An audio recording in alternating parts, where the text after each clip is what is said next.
Kumusta po mga kapwa palaisip? Nakakagulat kung gaano karaming bagay ang kayang gawin ng isip natin na hindi natin namamalayan. Minsan, may mga kakaibang dahilan sa likod ng mga ikinikilos natin, bawat desisyon, emosyon at alaala. Sa video na ito, pag-uusapan natin ang 10 psychological facts na baka magpabago ng pananaw mo sa mundo, sa sarili mo at sa ibang tao. Alamin natin. Una, kaya ng utak mo na gumawa ng mga alaala na hindi naman talaga nangyari. Nakakagulat, pero totoo. Minsan, ang isip natin ay gumagawa ng mga alaala na hindi naman talaga nangyari. Sa tuwing binabalikan mo ang isang alaala, hindi mo lang siya binubuksan. Kumbaga, isinusulat mo uli ito sa isip mo. At sa bawat pag-alala, may mga detalye na unti-unting nagbabago. Kaya minsan, sigurado ka na ganun talaga yung nangyari. Pero iba pala ang totoo. Number 2. Kapag nakangiti ka, minamanipula mo ang utak mo na maging masaya. Kahit pilit ang ngiti mo, na-activate pa rin nito ang mga muscles na konektado sa happiness centers ng utak mo. At dahil doon, naglalabas ito ng feel-good chemicals tulad ng dopamine. Ibig sabihin, hindi mo kailangang maghintay ng isang magandang pangyayari para maging masaya. Pwede mo itong simulang maramdaman sa isang simpleng ngiti. Ikatlo, ang emosyon ay nakakahawa. Kapag madalas kang nasa paligid ng masayahin na positibong tao, mas nagiging magaan din ang pakiramdam mo. Hindi mo man napapansin, ginagaya ng utak mo ang mood ng mga taong kasama mo, na parang salamin. Kaya kung gusto mong maging mas kalmado, piliin mo kung sino ang palagi mong kasama. Ikaapat, mas maikli na ngayon ang attention span ng mga tao kaysa sa isda. Ayon sa mga pag-aaral, bumaba na sa humigit kumulang 8 segundo ang average attention span ng modernong tao. Mas maikli pa kaysa sa goldfish. Dahil sa social media, mabilis na videos at notifications, natutuhan ng isip natin na mabilis at palipat-lipat ang focus. Ikalima, mas madalas kang nag-iisip ng negatibo dahil sa survival mode ng utak mo. Ang utak ng tao ay likas na nakaprogram para mapansin ang panganib kaysa sa kaligtasan. Ibig sabihin, mas mabilis nitong maalala ang masasamang karanasan, mga pagkakamali o kahit mga negatibong komento. Ginagawa ito ng utak bilang proteksyon para maiwasan mong maulit ang sakit o peligro.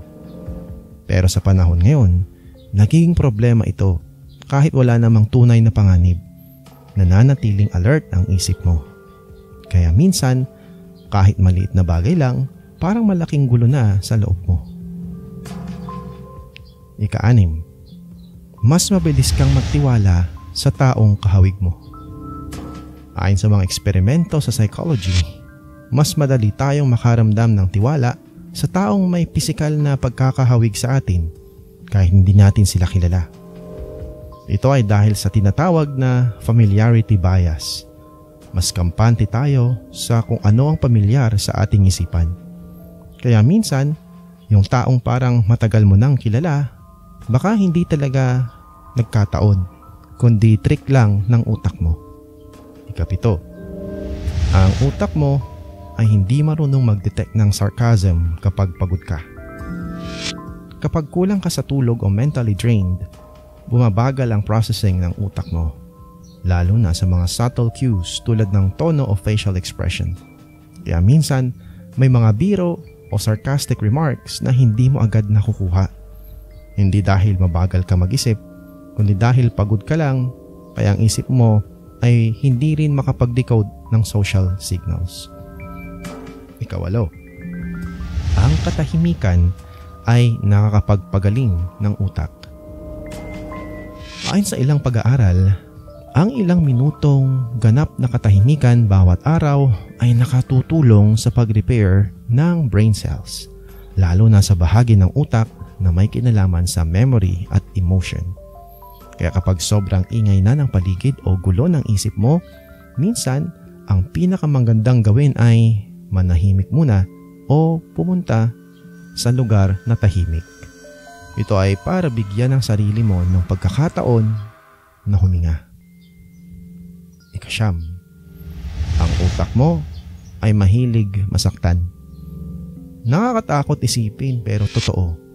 Minsan, nasasanay ang utak sa emotional pain. Kapag matagal kang nalulungkot o nasasaktan, unti-unti nitong tinatanggap ang ganong pakiramdam bilang normal.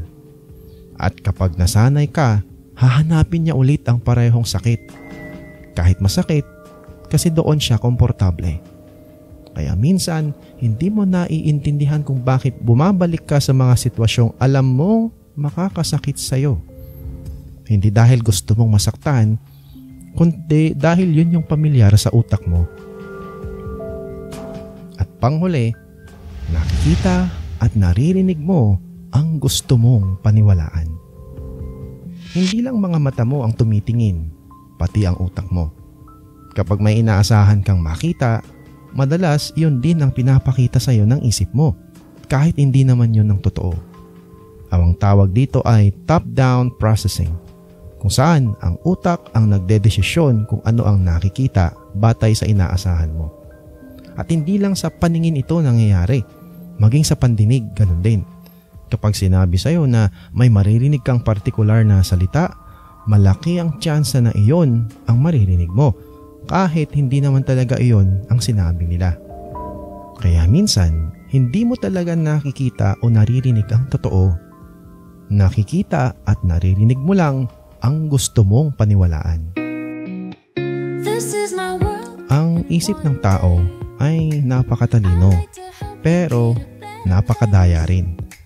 Kaya minsan, hindi mo alam kung totoo pa ba ang nararanasan mo, o gawa na lang ito ng utak mo para maprotektahan ka, pasayahin ka o lituhin ka. May lihim na mekanismo sa bawat emosyon, alaala at desisyon. At kung minsan, mas nakakagulat pa ang katotohanang nasa loob natin kaysa sa mundong nasa labas. Kaya kung gusto mo pang tuklasin ang kakaibang mundo ng pag-iisip ng tao, huwag kalimutang mag-like, mag-share, mag-subscribe at mag-comment. Hanggang sa susunod na paglalakbay sa isip, mga kapwa palaisip.